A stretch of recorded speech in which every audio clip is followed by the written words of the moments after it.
नमस्कार. प्रसन्न डिजिटल प्रस्तुत डिजिटल कट्टा, प्रायोजक हॅन्सन्स कम्प्युटर आणि सहप्रायोजक सृष्टी केमिकल्स या डिजिटल कट्ट्यावरती आज आपल्याशी चर्चा करण्यासाठी आज आपण एक विशिष्ट असं करमाळ तालुक्यातलं खास लोकप्रिय आणि विकासप्रिय व्यक्तिमत्व बोलवलं आहे. यांच्याशी चर्चा करण्यासाठी मी प्राध्यापक नंदकिशोर वलटे आज आपल्या या प्रसन्न डिजिटलच्या प्रश्न जनतेचे आणि उत्तर लोकप्रतिनिधींची या कार्यक्रमामध्ये करमाळ तालुक्यातलं विकासप्रिय, लोकप्रिय आणि रोड किंग आमदार म्हणून ज्यांनी एक वेगळी ओळख निर्माण केली, सज्जनांचा स्वीकार, दांभिकांचा धिक्कार, गोरगरिबांचा कैवार आणि भ्रष्ट प्रवृत्तीवरती प्रहार करणारे करमाळ तालुक्याचे आमदार माननीय श्री नारायणआबा पाटील यांना आज आपण निमंत्रित केलेलं आहे. आबा नमस्कार. नमस्कार. नमस्कार. आबा, आपण करमाळ तालुक्याचे आमदार झालात, एक सर्वसामान्यांचा मुलगा आमदार झाला. खरं तर संपूर्ण तालुक्याला एक जी इच्छा होती ती तालुक्याची इच्छा पूर्ण झाली. कुस्ती क्षेत्रातून आपण राजकीय क्षेत्रामध्ये आला. कुस्ती क्षेत्रात आपण विशेष असं एक वेगळं वलय निर्माण केलं होतं, एक वजन निर्माण केलं होतं आणि कुस्तीच्या फडातून राजकीय फडामध्ये आपण आला. प्रेक्षको, आपण प्रश्न जनतेचे आणि उत्तर लोकप्रतिनिधींची यासाठी आपण प्रसन्न डिजिटलने जनतेकडून प्रश्न मागवले होते आणि हे जनतेचे प्रश्न लोकप्रतिनिधींसमोर थेट आपण मांडणार आहोत आणि त्याला लोकप्रतिनिधी उत्तर देणार आहेत. तर जनतेच्या प्रश्नांना लोकशाहीमध्ये खूप महत्त्व आहे आणि लोकप्रतिनिधीचं त्याला उत्तर देणं हे कर्तव्य आहे. यासाठी आज या स्टुडिओमध्ये नारायणआबा पाटील या ठिकाणी आलेले आहेत. तर आपण प्रथम जनतेचा प्रश्न, योगेश खंडागळे आपल्याला प्रश्न विचारतायत. आपण प्रथम योगेश खंडागळे यांचा प्रश्न घेऊया. आबा नमस्कार. सुरुवातीला प्रसन्न डिजिटल आणि ज्यांनी आपल्या 5 वर्षाचा कार्यकाल हा लोकांची सेवा करण्यात आणि या तालुक्याचा विकास करण्यातच घालवला असे जनतेचे लोकप्रिय आमदार नारायणआबा पाटील दोघांचंही मी अभिनंदन करतो आणि दोघांनाही शुभेच्छा देतो. माझा प्रश्न असा आहे की करमाळ तालुक्याच्या गटातटाच्या राजकारणात आजपर्यंत सगळ्यात जास्त महत्त्व हे गाव पातळीवर काम करणाऱ्याला किंवा गाव पातळीवर काम करणाऱ्या पुढाऱ्याला दिलं जायचं आहे. परंतु आता आपण या गोष्टीला बगल देत सर्वसामान्य जनता केंद्रबिंदू मानून आपण थेट त्यांच्याशी संपर्क साधला आणि जनतेशी नाळ जोडली. मग मला असं विचारायचं आहे का की या गोष्टीमुळं त्या पुढाऱ्यांना आपलं महत्त्व थोडंसं कमी होतं आहे किंवा आपला वैयक्तिक स्वार्थ आपण साधू शकत नाही, या जाणीवनं किंवा या गोष्टीमुळं ते आज या गटातून दुसऱ्या गटात जाण्याचा प्रकार जास्त वाढलेत किंवा या फुटाफुटीच्या राजकारणामागे हे एक कारण असू शकतं का, असं मला विचारायचं आहे. आणि जर असेल तर आपण या गोष्टीकडे कसं पाहता? धन्यवाद. आपण जे म्हणताय ते तुम्ही गाव पोडऱ्याला बाजूला ठेवून थेट जनतेशी संपर्क साधता, परंतु असा काय प्रकार नाही आहे. गावातले माझे सर्व सहकारी जरी आले आणि त्यांनी जरी मला कामं सांगितले ती मी प्रामाणिकपणे सोडवण्याचा आणि देण्याचा प्रयत्न केलेला आहे. जे काय विकासाची कामं आहेत ते गावातल्या तुम्हाला नेते मंडळींनी माझ्याकडे येऊन सांगितलेले आहेत.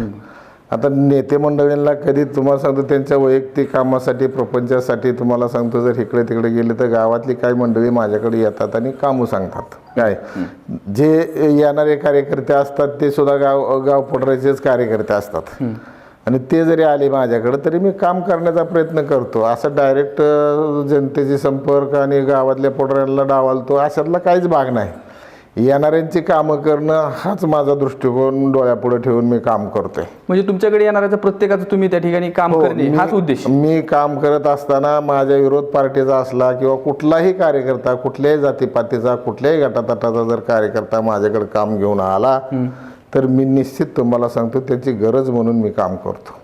ठीक आहे. म्हणजे गावच्या पुढाऱ्याला डावलून जरी तो आला, हो, जरी भले पुढारी नाराज झाला तरी चालतोय? नाही नाही नाही, पुढारी नाराज होतच नाहीत, कारण ते कार्यकर्ते त्यांचेच आहेत. हो, गाव पुढारी मग गावातले तुम्हाला जे कार्यकर्ते आहेत त्यांचेच हे कार्यकर्ते असतात आणि तेच माझ्याकडे येतात. काय ते डायरेक्ट आले म्हणून आमच्या गाव पुढाऱ्याला किंवा गावातल्या तुम्हाला कार्यकर्त्याला काय वाटायचं कारण नाही, कारण त्यांच्याच आदेशाने ही कामं केली जातात. अच्छा अच्छा अच्छा, ठीक आहे. आबा, यापुढील प्रश्न वांगीवरून युवराज सातव, प्राध्यापक युवराज सातव हे वांगीवरून प्रश्न विचारतायत. नमस्कार, मी प्राध्यापक युवराज सातव, वांगी नंबर 2.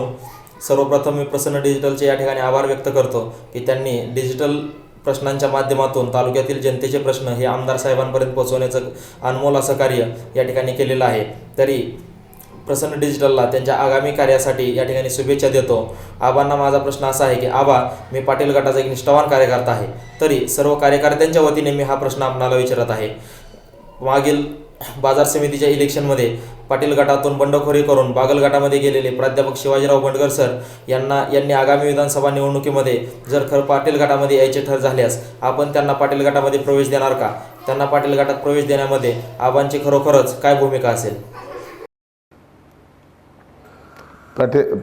पाठीमागच्या काळामध्ये जे बंडगर सर मार्केट कमिटीच्या ह्याच्यामध्ये सोडून आपल्याला गेलेले आहेत काय, तर तो एक आमच्या पार्टीसाठी एक तो आमच्यासाठी तुम्हाला सांगतो अतिशय म्हणजे दुःखदायक आमच्यासाठी घटना होती. खरं तर बंडगर सरांनी या गोष्टी करायला नाही पाहिजे होत्या, परंतु त्यांनी कबूल केलं. बैठकीनंतर चर्चेनंतर ते स्वग्रही पाठीमागच आलेले आहेत काय. आणि त्यांना घेण्याचं कारण म्हणजे त्यांनी जी चूक केली ती त्यांच्या लक्षात आलेली काय. माणूस हा तुम्हाला सांगतो चुकणारच आहे जीवनात, माणूस कोण चुकत नाही असं नाही. आणि त्यांनी तुम्हाला सांगतो सत्तेच्या तुम्हाला सांगतो मोहापाय बागल पार्टीमध्ये त्यांनी तुम्हाला सांगतो जरी गेलेले असले तरी बागल पार्टीची काय धोरणं आहेत किंवा बागल पार्टी जनतेसाठी काय कामं करते किंवा काय नाही हे त्यांच्या सगळं लक्षात आलं. आणि नंतर तुम्हाला सांगतो त्यांना असं वाटलं की आपण जी चूक केली ती चूक करायला नाही पाहिजे होती. म्हणून तुम्हाला सांगतो ते माझ्याकडे आले. मी त्यांना जयवंतराव जगतापाकडून घेऊन गेलो. जयवंतराव जगतापांचा मी माझ्यावर जो काही गैरसमज झाला होता की नारायण पाटलाचा एवढा घरातला कार्यकर्ता असताना कसा काय गेला, नारायण पाटलाच्या समाजाचा कार्यकर्ता हा नारायण पाटलाला विचारल्याशिवाय जाऊ शकत नाही, हे जे काही त्यांचे गैरसमज झाले होते ते बंडगर सर आल्यानंतर तुम्हाला सांगतो ते सगळे नाहीसे झाले. आणि त्याच्यामुळं उद्या भविष्य काळामध्ये ते आपल्याबरोबर आले काय नाही आले काय आपल्याला विधानसभा लढवायचीच आहे काय. त्याच्यामुळं ते येतील मगच मी निवडणूक लढवणार आहे, ते नाही आल्यानंतर मी निवडणूक लढवणार नाही अशातलं काय भाग नाही. पण आता बंडगर सरांची काय भूमिका आहे नेमकी, म्हणजे ते आता बागलाकडे आहेत का तुमच्या गटात? आता तुम्हाला सांगतो आज ते जयवंतराव जगताबरोबर आणि माझ्याबरोबर आहेत. कारण पाठीमागच्या काळामध्ये बागलांनी जे तुम्हाला सांगतो म्हणजे सुडाचं राजकारण केलं. जयवंतराव जगतापांच्या बोटाला धरून स्वर्गीय दिगंबर बागल हे सभापती झाले आणि विश्वासाने त्यांनी जयवंतराव जगतापांनी त्यांना सभापती केलं. आणि सभापती केल्यानंतर 3च वर्षात ते फुटून गेले आणि विधानसभेला मोहिते पाटील गटाकडनं उभा राहिले आणि जयवंतराव संघ गद्दारी करून ते निवडून आले. हे सगळ्या तालुक्याला माहीत आहे. आणि त्याच्यामुळं उद्या भविष्य काळामध्ये जयवंतराव आणि आम्ही हे एका विचाराची माणसं आहे. उद्या भविष्य काळात आम्ही एका विचाराने राजकारण करू शकतो, त्याच्यात काय आम्हाला म्हणजे हे नाही. पण आबा तुम्ही तर शिवसेनेचा, हो, जयवंतराव जगताप काँग्रेसचे, होय. आणि मग तुम्ही एकत्रित आता राजकारण कसं करणार? समजा आता लोकसभेचा प्रश्न आपण घेऊ, होय, मग तुम्ही एकत्रित करणार असं काय बोलणं झालंय? हा जो विषय आहे राजकारणाचा ते आपल्या तालुक्यामध्ये राजकारण हे तुम्हाला सांगतो पक्षावर कमी प्रमाणात होतं हे तुम्हाला सगळ्यांना पाहायला मिळते. हे प्रत्येकाला तुम्हाला सांगतो प्रत्येक गटातल्या नेत्याला वैयक्तिक माणसं मानणारे आहेत काय, व्यक्तिप्रेमी माणसं या तालुक्यामध्ये जास्त आहेत. मग बागलांना जरी तुम्हाला सांगतो बागलांपाशी काय जे लोक असतील ते त्यांना मानणारे लोक आहेत, माझ्यापाशी काय असतील ते मला मानणारे लोक आहेत, जयवंतरावला मानणारे ही तुम्हाला सांगतो जयवंतरावला मानणारे लोक आहेत. ते म्हणजे असे तुम्हाला सांगतो सगळे गट तट जरी असले, पक्षाचं जरी लेबल त्यांच्याकडे असलं तरी ह्यात या तालुक्यामध्ये गटातटाचं राजकारण जास्त चालताना मला पाहायला मिळते. म्हणजे जयवंतराव जगताप तुम्हाला मदत करणार नाही पुढं भविष्य काळात मी सांगू शकत नाही काय काय, पण पूर्वीपासून त्यांच्याने आमच्या तुम्हाला सांगतो कार्यकर्त्यांचे नाव जुळलेले काय. जयवंतराव जगतापांची राजकारण करण्याची पद्धत आमच्यासारखी, ते असे तुम्हाला सांगतो कुणाची तुम्हाला सांगतो नुकसान करून किंवा कोणाला त्रास देऊन त्यांनी आजपर्यंत कधी राजकारण केलेलं नाही. काय ते बी त्यांचंही सरळ मार्गी राजकारण आहे, आमचं सरळ मार्गी राजकारण आहे. त्याच्यामुळं त्यांच्या कार्यकर्त्यांनी जे आमच्या कार्यकर्त्यांची लवकर नाळ जुळते. तसं बागलाचे कार्यकर्ते आमच्यात मिसळू शकत नाहीत किंवा आमचे कार्यकर्ते बागलात मिसळू शकत नाही, अशी परिस्थिती बऱ्यापैकी तालुक्यामध्ये पाहायला मिळते. ठीक आहे बा, आपण पुढचा प्रश्न घेऊया. पुढचा प्रश्न सावडीवरून महादेव यदवते यांचा प्रश्न आहे पुढचा. सावडीवरून ते विचारतायत. नमस्कार, मी महादेव यदवते सावडी व माझा प्रश्न असा आहे की सन्माननीय आमदारांना असून तुम्ही तालुक्याचे आमदार असून पश्चिम भागावर म्हणतात तसे लक्ष नाही. याचे कारण कुकडी आवर्तन डिसेंबर 2018चे पाणी आपण ते कुंभेजपर्यंत स्वतः पोहोचवले. मी सावडी गावच्या पाण्यासाठी फोन करूनही तुम्ही आम्हाला सहकार्य न केल्यामुळे आम्हाला कोळवडी तालुका कर्जत येथे सावडी ग्रामस्थ एकत्र करून आत्मदहन आंदोलन करावे लागले. त्यानंतर कुठेतरी पाणी मिळाले हेही अपुरेच. आपण वेळेस सहकार्य केले असते तर आज पाणी टंचाईचा प्रश्न एवढा गंभीर झाला नसता. यासाठी आम्हाला प्रसन्न डिजिटल मायाचे सहकार्य मिळाले. धन्यवाद. आबा म्हणजे सावडीवरून प्रश्न आहे आणि त्यांचं असं म्हणणं आहे की तुम्ही दहेगाव उपसा सिंचनच्या माध्यमातून करमाळ तालुक्यात पाणी पोहोचवलं. होय. पण करमाळ तालुक्यातलाच एक पश्चिम भाग म्हणजे सावडी, कोर्टी, राजुरी, हिंगणी, कुंभारगाव, हो. तर या ठिकाणी त्यांचं असं म्हणणं आहे की त्या ठिकाणी पाणी शेतकऱ्यांपर्यंत पोहोचण्यासाठी आपण विशेष प्रयत्न केले नाही. आता बरं का, हे कुकडीचं पाणी आजपर्यंत तुम्हाला सांगतो या तालुक्यामध्ये पूर्ण क्षमतेने कधी आलंच नव्हतं, हे तुम्हाला सगळ्याला माहीत आहे. काय माझ्या या 4-4.5 वर्षाच्या काळामध्ये काय मी जवळजवळ 16 ते 18 आवर्तनं व्यवस्थित आणलेले आहेत. काय होतंय काय माहिती, पोंदवडी चारी आणि ही कुकडीची दुसरी एक चारी इकडे खाली येणारी, काय या वेगळ्या वेगळ्या चारे आहेत. आणि जे पाणी कुंभरगाव असेल, सावडी असेल, ह्या गावांना जे पाणी जातं ते पोंदवडी चारेमार्गे जातं. आणि पोंदवडी चारेमार्गे जात असताना त्या ठिकाणी पाठीमागची लोक फोडण्याचं काम जास्त करतात. मग त्या राशींच्या बागामधले असतील किंवा पोंदवडी चारेमधले असतील काय, आणि जे लोकांनी तुम्हाला सांगतो त्या ठिकाणी येऊन गावांनी त्या ठिकाणी एकी दावली पाहिजे किंवा गावांनी थोडं श्रम केलं पाहिजे, गावातली तुम्हाला सांगतो लोक तिथं येऊन थांबली पाहिजे, तर असं कोणीच नाही. मी प्रतिनिधी आहे, माझं दुर्लक्ष झालं असं कधीच म्हणता येणार नाही. कारण आज तालुक्यामध्ये माझ्या माध्यमातून जी सिंचनाची कामं झालीत, रस्त्याची कामं झालीत, लाईटचा तुम्हाला सांगतो प्रश्न बॅकवॉटरमध्ये जो काय आजपर्यंत प्रॉब्लेम असायचे ते प्रॉब्लेम सगळे मी दूर केलेले आहेत. त्याच्यामुळं ह्यांच्याकडं पाणी आलं नाही म्हणून मी जाणून बुजून नेलं नाही पाणी आणि त्यांना पाणी मिळालं नाही असं नाही. आजपर्यंतच्या काळामध्ये कधीच पाणी त्या भागामध्ये गेलं नाही. उलट माझ्या काळामध्ये तरी थोडं तिथं दंडवणी तरी गेलं. काय ही वस्तू तिथे या म्हणजे लोकांचा सहभाग जर असेल, गावकरी एकत्रित आले तर त्या भागाला सुद्धा पाणी पोहोचू शकतं. नाही, भविष्य काळामध्ये हे जे तुम्हाला सुद्धा कुकडीचं जे प्रश्न आहे तो गंभीर आहे हे माझ्या लक्षात आलं ह्या 5 वर्षाच्या काळामध्ये. मी अनेक वेळा तुम्हाला सांगतो निधीच्या संदर्भामध्ये आपले जलसंपदा मंत्री माझ्या साहेबाकडे बैठकी लावल्या, शिवतरे बाप्पू समेत होते, अनेक या कुकडीच्या विषयी चर्चा झाली. सन्माननीय राम शिंदे यांनाही मी बरोबर घेतलं, त्यांच्याही कानावर अनेक वेळा मी या गोष्टी घातल्या. आणि पाठीमागच्या 7 ते 8 महिन्यापूर्वी जे गेली तुम्हाला सांगतो 20-25 वर्षापासून जे कामं ठप्प होती आपल्या कुकडीची, त्या कुकडीच्या कामासाठी जवळजवळ 4,000 कोटी रुपयाला आपण प्रशासकीय मान्यता घेतली सुप्रोमाला, म्हणजे खर्चासाठी. आता त्याची टेंडर्स निघायला लागलेत. काही टेंडर तुम्हाला सांगतो निघालेत सुद्धा, आणि भविष्य काळामध्ये आपल्या तालुक्यातले जे अस्थिरीकरणाचं काम आहे ते भविष्य काळामध्ये जर झालं तर याही पेक्षा चांगल्या पद्धतीनं आपल्या तालुक्याला पाणी निश्चित मिळणार आहे. नक्कीच.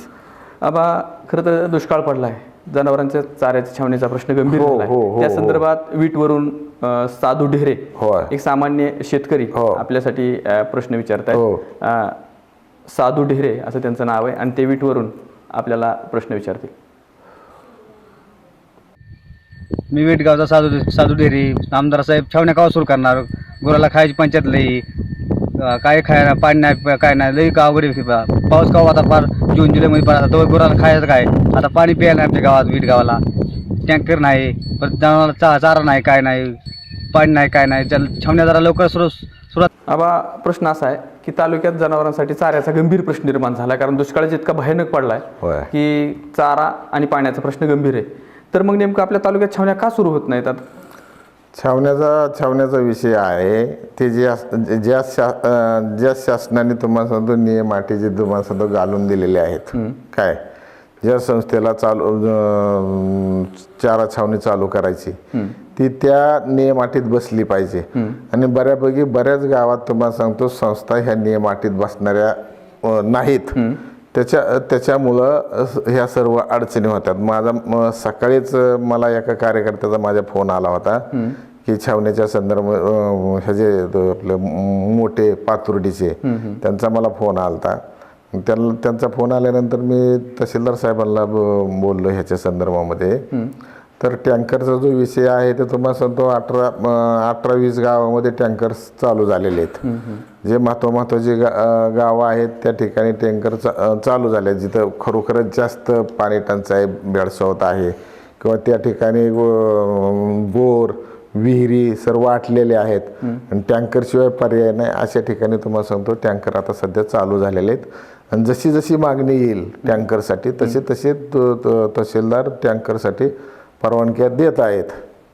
आणि राहिला प्रश्न चारा छावण्याचा, तर हे प्रस्ताव जे आहेत ते प्रांताकडून कलेक्टर काय आणि कलेक्टरच्या आदेशाने जे प्रांत ह्या परवानग्या देत आहेत चारा छावण्याला. तर बऱ्यापैकी चारा छावण्या आज तालुक्यामध्ये आजपर्यंत कुठल्या तालुक्यात चालू झाल्यात अशातला काही भाग नाही. फक्त मंजुरी ह्यांना मिळालेली सांगोला तालुक्यातील काही तुम्हाला सांगतो चारा छावण्यांना परवानगी मिळाली. तशी आपल्यालाही तुम्हाला सांगतो आता सुरुवात झाली म्हणलं तर आपल्याही तालुक्यात मिळून जायला जनावरांचा प्रश्न मार्गी लागेल. ठीक आहे. आबा, यानंतरचा प्रश्न आहे की तो प्रश्न संजय कुलकर्णी करमाळा या ठिकाणाहून त्यांनी विचारलेला आहे. आणि ते म्हणतायत, माननीय नारायणआबा पाटील यांना माझा प्रश्न आहे की आपली औद्योगिक वसाहत जी आहे करमाळा नगर रोडकडची शासकीय औद्योगिक वसाहत, याचे संपूर्ण काम पूर्ण होऊन सुद्धा तालुक्यातले जे सुशिक्षित बेकार युवक आहे ते त्यांना या ठिकाणी व्यवसाय चालू करायचा आहे, उद्योग चालू करायचा आहे, परंतु ते प्लॉट न मिळाल्यामुळं ते आपला उद्योग चालू करू शकत नाहीत. आणि त्यामुळे त्याचा परिणाम असा झालेला आहे की करमाळ्याचे जे युवक आहे सुशिक्षित बेकार आहेत ते शहरी भागाकडे कामधंद्यासाठी गेलेले आहेत. त्यांना इथं उदरनिर्वाहाची भ्रांती झालेली आहे.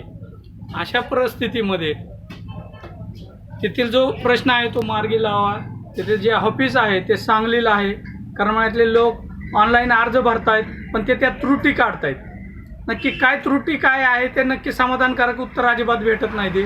त्यामुळे ते सांगलीचं ऑफिस करमाळ्यामध्ये आणा आणि करमाळ्यामध्ये ऑफलाईन अर्ज स्वीकारण्याची व्यवस्था करावी आणि प्रत्येक सुशिक्षित बेकारांना ज्यांची मागणी आहे त्यांना ते प्लॉट देऊन टाका, जेणेकरून करमाळ्याचे औद्योगिक क्षेत्र जे आहे ते भरभराटीने वाढेल आणि करमाळ्यातील सुशिक्षित बेकारांना करमाळ्यातच उद्योग रोजगार मिळेल. हे आपणाला एक नम्र विनंती आहे.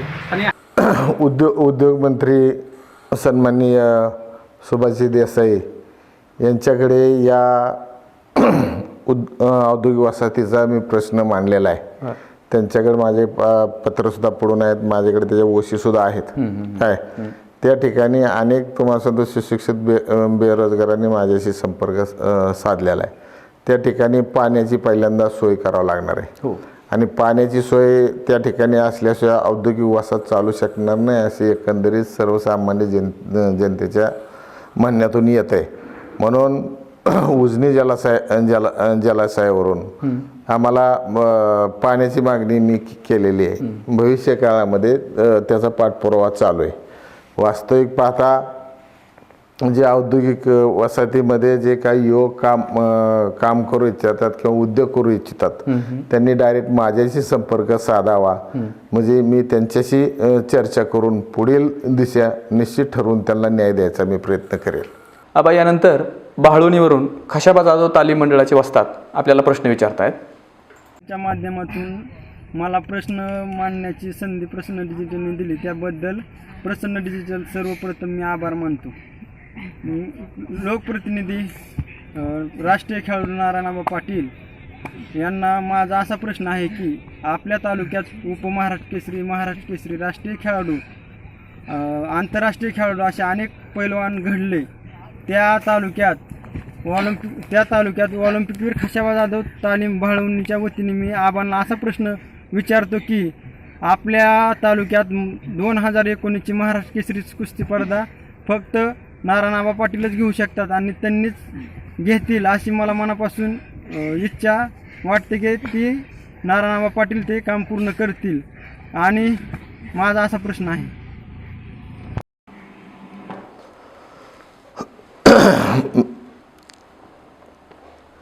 एक सामान्य जनतेची प्रतिक्रिया आहे की तुम्ही पैलवान आहे, कुस्ती क्षेत्रात आपण मोठं नावलौकिक केलं आहे. मग या पैलवानाला असं वाटतं की क्रीडा क्षेत्राबद्दल आपण असं भरीव कार्य काय नेमकं काय करणार आहात पैलवानांसाठी. आणि दुसरी एक गोष्ट की महाराष्ट्र केसरीसारखी एक भव्य दिव्य स्पर्धा आपल्या तालुक्यात तुमच्या सहकार्यातून होऊ शकते, त्याबद्दल तुम्हाला काय वाटतं? आता तसं पाहिलं तर तुम्हाला सांगतो, पाठीमागच्या काळामध्ये मी ज्या टायमाला तालमीतून घरी राहिलो त्या टायमाला मी छोटेखानी तालीम जीवरमध्ये चालू केली. अनेक त्या ठिकाणी पैलवान चांगले तयार झाले. अनेक तुम्हाला सांगतो महाराष्ट्र केसरी कुस्तीगीर परिषदेमध्ये सुद्धा आज बी खेळत आहेत माझी मुलं. शासनाची कुठलीही मदत नसताना मी जवळजवळ 40-45 लाख रुपये 4 साली खर्चून जीवर या ठिकाणी भव्य दिव्य तालीम तालुक्यातल्या तुम्हाला सांगतो कुस्तीगीरांसाठी उपलब्ध करून दिलेले आहे. त्या ठिकाणी आजही तुम्हाला सांगतो 40-50 मुलं त्या ठिकाणी हे करतायत, प्रॅक्टिस करतायत आणि आपल्या तालुक्याचं नाव उज्ज्वल करण्याचा प्रयत्न करतायत. भविष्य काळामध्ये महाराष्ट्र केसरीच्या कुस्त्या या तालुक्यामध्ये भरवणं असं काय मोठं काम आहे अशातला काय भाग नाही. परंतु असं मैदान आपल्या तालुक्यातल्या तुम्हाला सांगतो जनतेची इच्छा असेल काय तर निश्चित आपण भविष्य काळामध्ये ते पूर्ण करू असं या ठिकाणी मला मुद्दामून नमूद करावंसं वाटतं. आणि तालुक्यातल्या ज्या काही युवकांना जर कुस्ती क्षेत्रात व्यायाम करायचा असेल, प्रॅक्टिस करायची असेल तर जीवरला तालीम आहे, त्या ठिकाणी येऊन ते प्रॅक्टिस करू शकतात. तिथं कुठलीही फी नाही किंवा त्यांच्याकडनं कुठले तुम्हाला सुद्धा पैसे घेतले नाहीत. इतर ठिकाणी तरी फी घेतली जाते, परंतु माझ्या तालमीमध्ये आपल्या तालुक्यातल्या किंवा बाहेरच्या तालुक्यातलीही मुलं काही येऊन राहतात, त्यांच्याकडनं 1 रुपयाही कसली फी घेतली जात नाही विशेष म्हणजे. आणि ही तालीम कुणाचाही रुपया न घेता स्वतः 40-45 लाख रुपये खर्चून बांधलेले आहे आणि ती तालुक्याच्या युवकांच्या भवितव्यासाठीच आपण जनतेसाठी खुली ठेवलेली. नक्कीच. आबा, यानंतर विवेक कायगुडे आपल्याला काही प्रश्न विचारू पाहत आहेत. मी प्रसन्न डिजिटलची क्वेश्चन विचारण्याची संधी दिल्याबद्दल धन्यवाद करतो. माझे नाव विवेक कायगुडे. माझा आबांसाठी प्रश्न हा आहे की करमाळा तालुका हा रस्ता आणि पाणी यासाठी मागासलेला होता, परंतु त्यामध्ये उत्कृष्ट असे तुम्ही काम करून त्यामध्ये बदल घडवून असेच एक गोष्टीमध्ये करमाळा तालुका मागासलेला आहे, ते म्हणजे हायर एज्युकेशन कॉलेज, म्हणजेच engineering college, diploma college, agri college. असे कॉलेज नसल्याचा तुटवडा युवकांना म्हणजे विद्यार्थ्यांना सतत जाणवतो. अशा या समस्या रिलेटेड आगामी काळात मी काही बदल किंवा काय हालचाली काय असे तुमच्याकडून काय मी अपेक्षित होतो?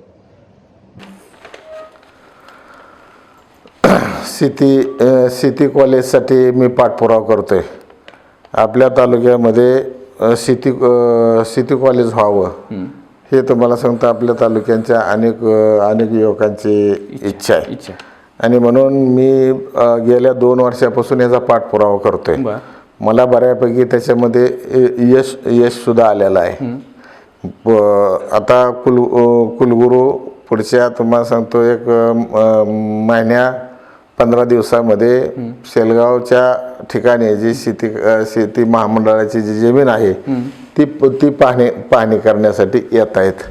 आणि भविष्य काळामध्ये हे प्रश्न तुम्हाला सांगतो ॲग्रिकल्चर कॉलेजचा मार्गी लागणार आहे. म्हणजे प्रेक्षक बघा, ॲग्री कॉलेज थोड्याच दिवसात आबांच्या सहकार्यातून आपल्याला आपल्या तालुक्यामध्ये निश्चित स्वरूपात दिसणार आहे. हो.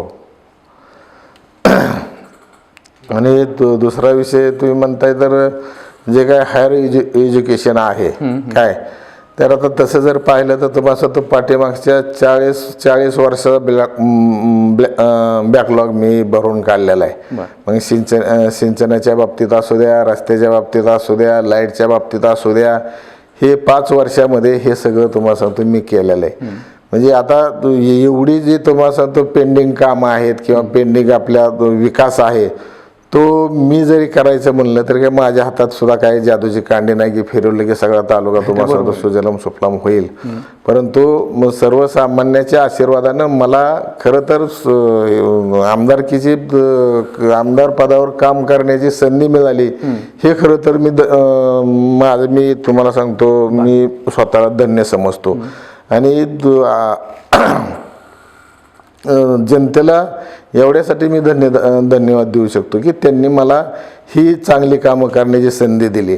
नाहीतर विरोधकांनी तुम्हाला माहीत आहे की नारायण पाटील आमदार झाला तर काय करणार आहे, नारायण पाटलाला काय येणार आहे किंवा काय आहे, पण ह्यांची उत्तरं मी कामाच्या माध्यमातून विरोधकांना दिलेली हे जग जाहीर आहे.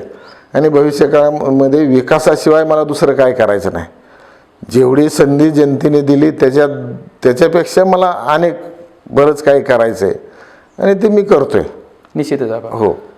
यानंतर हनुमंत महाडिक मुंगशी या ठिकाणाहून म्हणजे ते माढा तालुक्यातील जे आपले 36 गाव आहेत त्या मुंगशी या गावातून हनुमंत महाडिक आपल्याशी संवाद साधत आहेत. ते आपला प्रश्न विचारत आहेत. विचारा हनुमंतजी.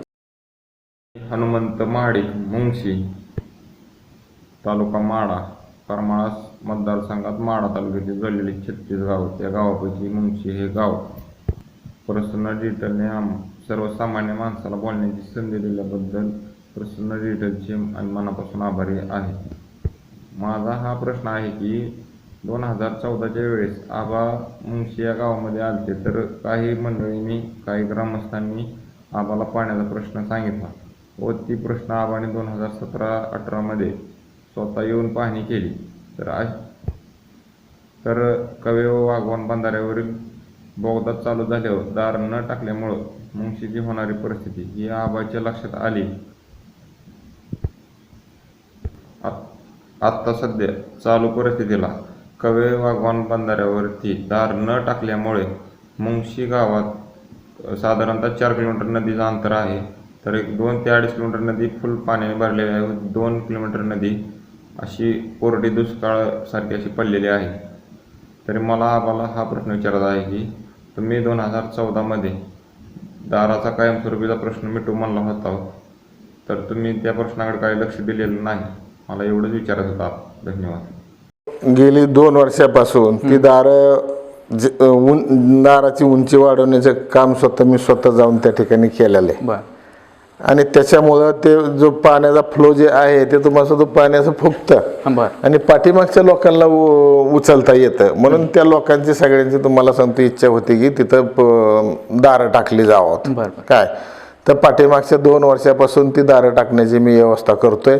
काय आत्ता सुद्धा त्या ठिकाणी दारं टाकलेली तुम्हाला पाहायला मिळतील. ठीक आहे आबा. आता या मुलाखतीतला प्रश्न जनतेचे उत्तर लोकप्रतिनिधींची यातला एक शेवटचा प्रश्न आहे. तत्पूर्वी मला एक मुलाखतकार म्हणून तुम्हाला काही प्रश्न विचारायचे हो, हो. आहे. आता लोकसभेच्या निवडणुकीचं बिगुल वाजलंय.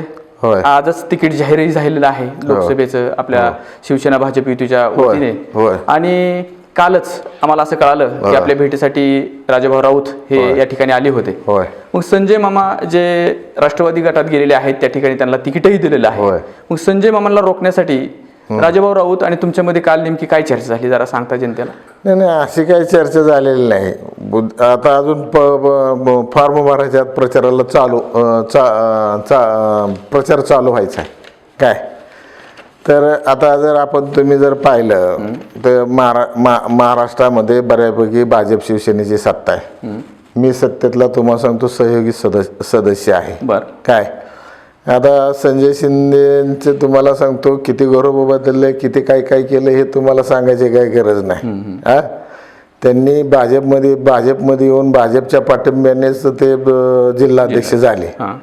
आणि मग या 2-2.5 वर्षाच्या काळामध्ये 2 वर्षाच्या काळामध्ये जिल्हाध्यक्ष झाल्यापासून त्यांनी मुख्यमंत्र्याची दिशाभूल करून मी तुमच्याच पक्षात येणार आहे, मी तुमचाच माणूस आहे म्हणून 16-18 जिल्हा परिषद सदस्यांचा पाठिंबा सुद्धा घेतला. काय ते जिल्हाध्यक्ष झाले.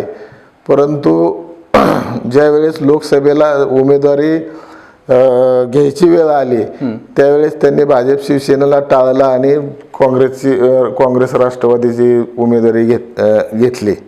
तर वास्तविक पाहता संजय शिंदे हे तुम्हाला सांगतो त्यांची पार्श्वभूमी जर पाहिली तर ते ज्यांच्या बरोबर गेले काय, ज्यांचा वापर करून घेतला काय, तो एकही कार्यकर्ता संजय मामा बरोबर नाहीये काय. मग माढा तालुक्यातले शिवाजीराव कांबळे असतील, राजाभाऊ चौरे असतील, बारलोणीचे पाटील असतील, असे असंख्य कार्यकर्ते काय आज मामांबरोबर नाहीत. माळशिरस तालुक्यामधले उत्तमराव जानकर असतील, मान खटावचे जयकुमार गोरे असतील, किंवा आत्ताचे जे उमेदवार रणजित निंबाळकर ज्यांना उमेदवारी भाजपने दिलेली आहे ते सुद्धा एकेकाळचे जवळचे मित्र संजय मामाचे होते. परंतु ही आज मंडळी ह्यांच्याबरोबर कोणीच नाही आहे. इव्हन तुम्हाला परिचारक हे सुद्धा तुम्हाला त्यांचे सहकारी होते. परंतु आज भाजपचं तिकीट त्यांनी नाकारल्यामुळं ह्यांच्याबरोबर कोणीही गेलेलं नाही. त्याच्यामुळं त्यांचं भविष्यकाळ अतिशय बिकट असणार आहे असं या ठिकाणी मला वाटतं. आबा हे झालं लोकसभेचं. थोडंसं विधानसभेवर बोलूया आपण. आता विधानसभेवरती तर गेल्या वेळेस आपण 3 उमेदवार होतात. तिघांनाही अगदी काही ठराविक फरकाने या ठिकाणी तुमचाही निसटता विजय झाला होता आणि संजय मामा शिंदे हे 3 नंबरला होते. मग मला असं म्हणायचंय आता शरद पवारांनी संजय मामा शिंदे आणि रश्मीदिदी बागल म्हणजे बागल गट आणि शिंदे गट यांचे एकोपा घडून आणलेला आहे. तर मग आता या दोघांचा एकोपा झाल्या कारणाने तुम्ही नेमकं विधानसभेसाठी असं समजत नाही की आता हा पुढचा गट आपल्याला जरा जड झालाय? मला तुम्हाला सांगतो एकच सांगायचे जनतेला, जनतेला बी सगळं माहीत आहे.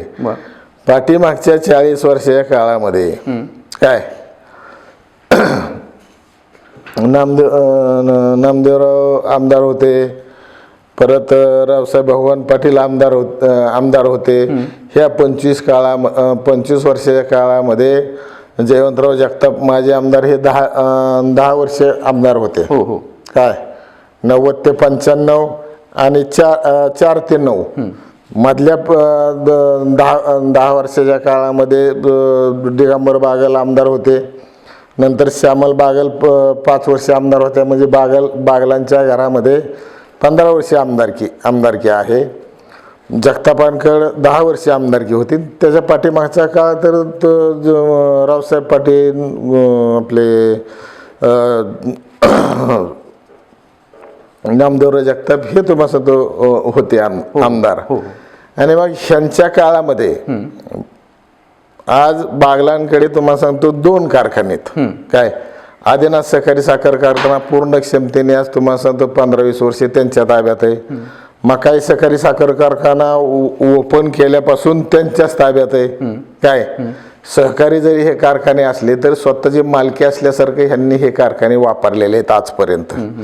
आणि मग त्या ठिकाणी आज जवळजवळ 30-35 महिन्याच्या पगारी ह्याच्या आदिनाथ सहकारी साखर कारखान्याच्या थांबलेल्या आहेत, म्हणजे हे देऊ शकले नाहीत. कारखाना यांच्या ताब्यात असताना हे व्यवस्थित चालवू शकले नाहीत. काय कामगाराला पगारी देऊ शकले नाहीत, शेतकऱ्याला व्यवस्थित भाव देऊ शकले नाहीत. मग आदिनाथची परिस्थिती तशी. पण हा कारखाना तर वनवे ह्यांच्या ताब्यात आहे, हिथं कुठलाही इंटरफेल नाही. तरी सुद्धा हिथं सुद्धा तुम्हाला सांगतो 29-30 महिन्याच्या पगारी थकलेले आहेत आणि शेतकऱ्यांचे बिलं सुद्धा व्यवस्थित दिले नाहीत. कुठं तुम्हाला सांगतो म्हणजे लोकांची एवढी त्यांनी तुम्हाला सांगतो ही करून ठेवलेली आहे, म्हणजे कौटुंबिक परिस्थिती अडचणीची करून ठेवली शेतकऱ्यांची. खरं तर प्रतिनिधी हा तुम्हाला सांगतो जनतेचा पोशिंदा पाहिजे काय, आणि जनतेला त्याच्याबद्दल आदर असला पाहिजे काय. पण तशी ह्यांच्या काळामध्ये कधीही तुम्हाला सांगतो परिस्थिती दिसली नाही किंवा पाहायला मिळालेली नाही. माझ्या काळामध्ये आज 4 वर्षाच्या काळामध्ये जी 19-20 वर्षे रखडलेली दहेगाव उपसा सिंचन योजना काय पूर्व भागापाशी वरदायिनी असणारी वरदायिनी ठरल अशी ही योजना. परंतु त्या योजनेकडे सुद्धा ह्या 20 वर्षामध्ये बागलांनी तुम्हाला सांगतो टक्केवारी घेण्याशिवाय दुसरं काहीच केलं नाही तिथं. आणि मग ह्या सगळ्या गोष्टी लोकांच्या निदर्शनास येत असल्यामुळंच कुठेतरी बाबा नारायण पाटील एक चांगला कार्यकर्ता म्हणून मला संधी दिली आणि मी त्या तुम्हाला सांगतो संधीचं सोनं केलं. आणि रात्रंदिवस माझे कार्यकर्ते मी या दहेगाव उपसा सिंचन चालू करण्यासाठी झटलो काय. रात्रंदिवस माझे कार्यकर्ते पळाले. त्याच्यात सुनील तळेकर असेल, आमचे तुम्हाला सांगतो PA पाटील असतील, असे असंख्य कार्यकर्ते तुम्हाला सांगतो रात्रंदिवस त्या ठिकाणी तुम्हाला सांगतो म्हणजे मुक्कामाला सुद्धा असायचे. आणि म्हणून कुठेतरी ही योजना चालू झाली, लोकांना तुम्हाला सांगतो पाणी देण्याचं भाग्य मला मिळालं. हे मी माझं पुण्य समजतो. माझ्या आईबापाची माझ्या पाठीमागं पुण्य असल्यामुळंच हे काम माझ्या हातून झालं असं मी समजतो काय. आबा तुम्ही म्हणताय हे ऊसाचा प्रश्न बागलांनी कारखाना अडचणीत आणलं, शेतकरी अडचणीत आलं. मग शेतकऱ्यांनी नेमकं ऊस घालायचं कुठं?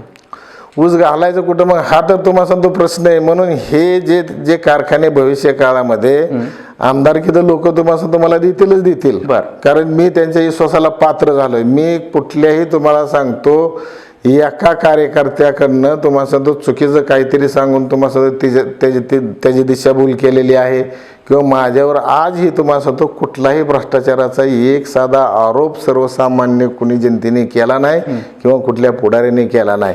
आणि जरी तुम्हाला सांगतो करणार असतील तर त्यांनी जर तुम्हाला सांगतो शहानिशा करून दाखवली तरी मी तुम्हाला सांगतो आजच्या मितीला आणि उद्याच्या मितीला सुद्धा आमदारकीचा राजीनामा द्यायला तयार आहे. कारण माझे वडील कर्मवीर गोविंदबाबू पाटील यांनीच आदिनाथ सहकारी साखर कारखाना उभा करण्यासाठी वयाची 25 वर्षे तुम्हाला सांगतो त्या कारखान्यासाठी घाललेल्यात. आदिनाथ सहकारी साखर कारखाना उभा झाल्याशिवाय आणि त्याच्यातून साखर बाहेर पडल्याशिवाय मी पायात चप्पल घालणार नाही अशी भीष्म प्रतिज्ञा करून 25 वर्ष जवळजवळ पायामध्ये चप्पल घातली नाही. आणि एवढाच शेतकऱ्यांसाठी आपल्या तालुक्यातल्या त्याग करून आदिनाथ सहकारी साखर कारखाना उभा करणारा एकमेव कार्यकर्ता म्हणजे माझे वडील आहेत काय. आणि त्यांचे आम्हाला आशीर्वाद आहेत, त्यांची तुम्हाला सांगतो आम्हाला शिकवण आहे. त्याच्यामुळं आमच्याकडनं चुकीचं कधीच काय झालेलं नाही, होणार बी नाही. जर भविष्य काळामध्ये विधानसभा तर लोक माझ्याकडे देणारच आहेत. कुकडीचं अनेक आवर्तनं माझ्या काळामध्ये आलेले आहेत काय. कुकडीसाठी तुम्हाला सांगतो जवळजवळ 4,000 कोटी रुपयाची तुम्हाला सांगतो तरतूद मी करून घेतलेली आहे. म्हणजे उर्वरित कामं तुम्हाला सांगतो भविष्य काळामध्ये कुठली राहणार नाहीत. जे 90 ते तुम्हाला सांगतो 125 पर्यंत जे आपला वरचा तालुका कर्जतच्या श्रीगोंदा तालुक्यापासून जवळजवळ आपल्या तालुक्यापर्यंत अस्तरीकरण अजून त्या कॅनलचं झालेलं नाही. ते सुद्धा अस्तरीकरण भविष्य काळामध्ये होणार आहे आणि पूर्ण क्षमतेने पाणी मिळण्याची सोय आपल्या तालुक्यासाठी होणार आहे. ह्यांनी फक्त पाणी पुजण्याशिवाय दुसरं काहीच केलं नाही, लोकांची दिशाभूल केली. पाणी किती आलं जनतेला कळालं नाही, फक्त पाण्याचा फोटो दावण्याचं काम ह्या बागलांनी केलेलं आहे. परंतु त्या पाण्यापासून तुम्हाला सांगतो जनतेच्या खिशात 1 रुपयाचं तुम्हाला सांगतो धान्याचे पैसे मिळाले नाहीत. तसं माझ्या काळामध्ये अनेक या भागातले तुम्हाला सांगतो शेतकरीच, तुम्ही जर शेतकऱ्यांना जाऊन विचारलं तर कुणाच्या काळामध्ये जास्त पाणी आलं कुकडीचं, तर ते तुम्हाला सांगतो अगदी आनंदाने सांगतील की नारायण पाटलाच्या काळामध्ये हे पाणी भरपूर प्रमाणात आलं. नक्कीच. आबा, जी काही गावं पाण्या वाचून वंचित राहिलेली आहेत, पश्चिम भागाचे किंवा या भागातली सुद्धा काही गावं पाण्यावाचून वंचित राहिलेली आहेत, त्या लोकांसाठी आपण पाण्याची काही सोय करणार आहात का? मुळात कसं आहे माहिती का, हे जनतेने तुम्हाला सांगतो गांभीर्याने कुठला विषय घेत, जनताच विषय घेत नाही गांभीर्याने. कुकडीचं पाणी आपल्या तालुक्यासाठी जवळजवळ 5.5 ते पावणे 6 टीमची पाणी आहे. काय तुम्ही सुद्धा आणि जनतेने सुद्धा हे लक्षात घ्यावं की जवळजवळ आपल्या तालुक्याला 5.5 ते पावणे 6 टीमची पाणी. काय आजपर्यंत तुम्हाला सांगतो जेवढे बी आवर्तन वर्षात होतात त्या आवर्तनात तुम्हाला सांगतो 500 MCFT म्हणजे अर्धा TMC सुद्धा पाणी या तालुक्याला कधी मिळालेलं नाही पूर्ण क्षमतेने. काय पण माझ्या काळामध्ये तुम्हाला सांगतो बऱ्यापैकी चांगलं पाणी मिळालं आणि भविष्य काळामध्ये तर मिळणारच आहे. कारण मी 4,000 कोटी रुपयाला सन्माननीय राम शिंदे असतील, सन्माननीय महाजन साहेब असतील, सन्माननीय मुख्यमंत्री महोदय असतील, ह्यांनी सगळ्यांनी तुम्हाला सांगतो आम्हाला सहकार्य केलं म्हणून हे 4,000 कोटी रुपयाला मंजुरी मिळाली. आजपर्यंत ह्या तुम्हाला 5-25 वर्षात रुपयाला तुम्हाला सांगतो खर्च करायला परवानगी नव्हती. ती ह्या जनतेने मला संधी दिली आपल्या तालुक्याच्या, म्हणून मला एवढं मोठं काम करण्याचं भाग्य मिळालं. पोंदवडी चारीचा प्रश्न तुम्हाला सांगतो फार भयंकर होता. काय कारण त्याच्या माध्यमातून कुरटी असेल, पोंदवडी असेल, विहाळ असेल, या भागामध्ये जे पाणी जात नव्हतं ते काम अर्धवट राहिलं होतं. त्या पोंदवडी चारीचं सुद्धा तुम्हाला सांगतो लवकरच काम सुरू होईल. उर्वरित कामं टेंडर निघतील आणि काम सुरू होईल.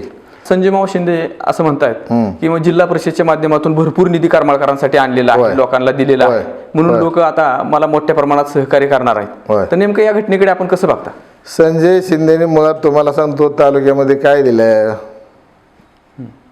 निधीला म्हणतायत, बरोबर आहे, पण कुठं कामं चालू आहेत त्यांनी येऊन दाखवा माझं हे काम चालू आहे म्हणून.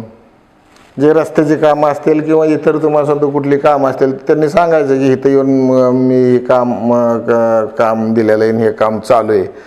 आणि मग कुठेतरी तुम्हाला सांगतो लाईटचा दिवा तुम्हाला सांगतो ते हाय मास्ट पोल दिला म्हणून त्याच्यामुळे तुम्हाला सांगतो उजेड पडेल, पण शेतकऱ्यांची तुम्हाला सांगतो पोटाची सोय होणार नाही.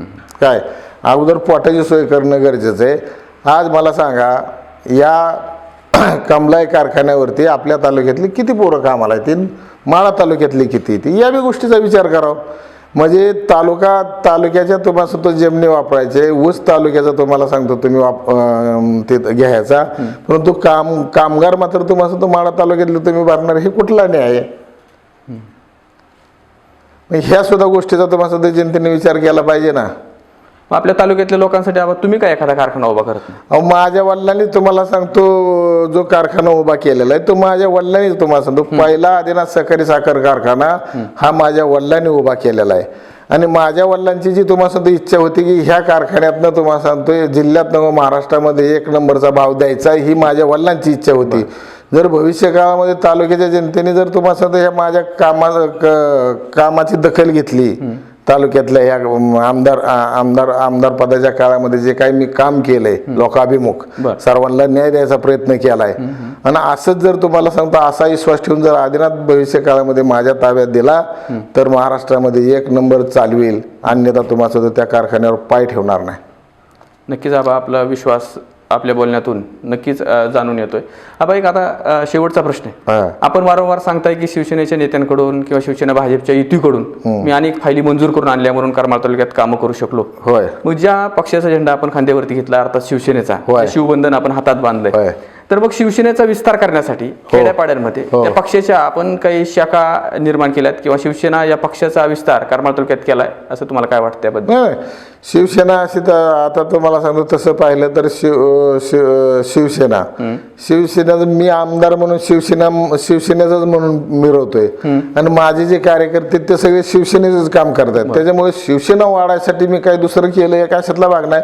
मीच तुम्हाला सांगतो शिवसेनेत गेल्यामुळे शिवसेनेची ताकद वाढली आणि शिवसेनेच्या पाठिंब्यावर मी आमदार झालो आणि मला काम करण्याची संधी दिली सन्माननीय उद्धवजी ठाकरे साहेब असतील, सन्माननीय दिवाकर रावते असतील, सन्माननीय कदम साहेब असतील, सन्माननीय आपलं एकनाथजी शिंदे साहेब असतील, ह्या सगळ्यांनी तुम्हाला सांगतो माझ्यावरती लक्ष ठेवलं म्हणून या तालुक्यामध्ये मी कामं करू शकलोय.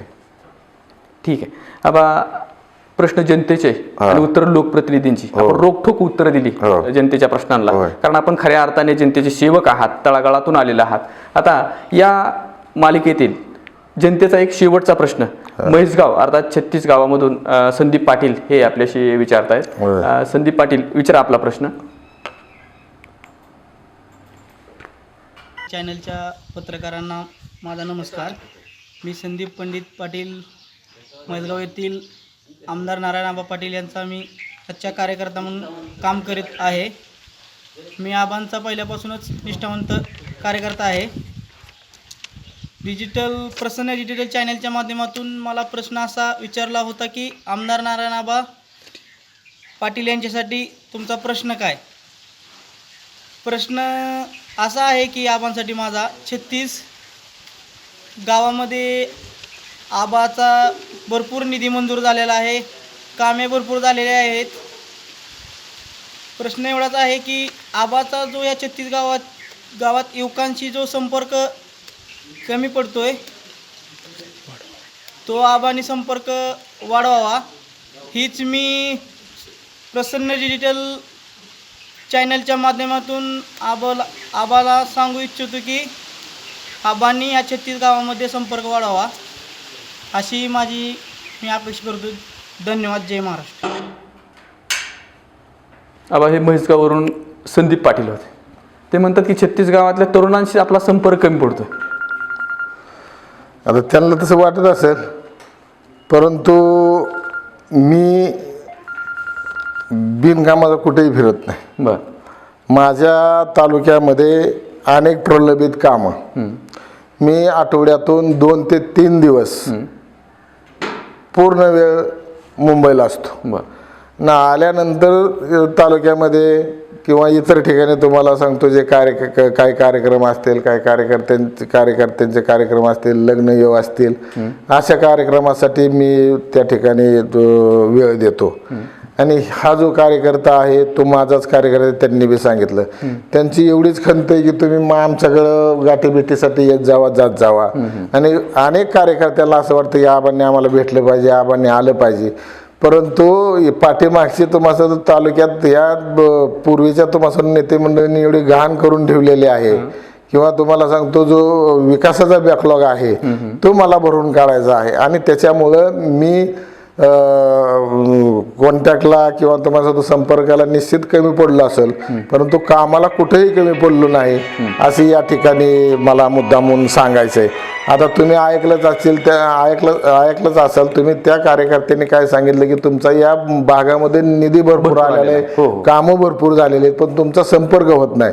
जर मी आठवड्यातनं तुम्हाला सांगतो 2 ते 3 दिवस जर मुंबईत जर असेल तर मी सगळीकडे तुम्हाला सांगतो वेळ देऊ शकत नाही, हे मी मान्य करतो. परंतु कामाला कुठल्या तुम्हाला सांगतो कोणाला नाही मानलेलं नाही. कुठल्याही गटातटाचा कार्यकर्ता असला तर मी प्रामाणिकपणे त्यांचं काम करीत आलेलो आहे आणि करीत राहणार आहे. आणि माझ्या तालुक्यातल्या तुम्हाला सांगतो जनतेला जाहीर विनंती की माझ्याकडे जर तुम्हाला सांगतो कुठल्या कार्यकर्त्याचं काम माझ्याकडून होण्यासारखं असेल आणि तो माझ्या गटातटाचा जरी नसला तर त्यांनी तुम्हाला सांगतो माझ्याकडे येऊन त्यांचं काम करावं, मतं मलाच द्यावीत असा काय माझा कोणाला आग्रह नाही. परंतु कामाच्या बाबतीत मी सगळ्याशी बांधलेला आहे असं मी प्रामाणिकपणे सांगतो. प्रेक्षको, पाहिलं की लोकप्रतिनिधी असावा तर असा असावा की मतं मलाच द्या असं काही नाही, पण मी जी कामं केलेली आहेत ती कामं आपण निश्चित स्वरूपामध्ये मनामध्ये घ्या आणि इतकं स्पष्टपणे आणि परखडपणे लोकप्रतिनिधी उत्तर देत आहेत. हे होते नारायण पाटील आणि प्रश्न जनतेचे यांनी ऐकून घेतले आणि त्या जनतेच्या प्रश्नाला रोखठोक आणि सरळ आपल्या मनामध्ये जे काही आहे ते दिलखुलासपणे या ठिकाणी यांनी बोलून दाखवलं. आबा, आपण प्रसन्न डिजिटल त्या स्टुडिओमध्ये आलात आणि आमच्याशी चर्चा केलीत याबद्दल आपलं मनपूर्वक आभार. धन्यवाद. थँक्यू.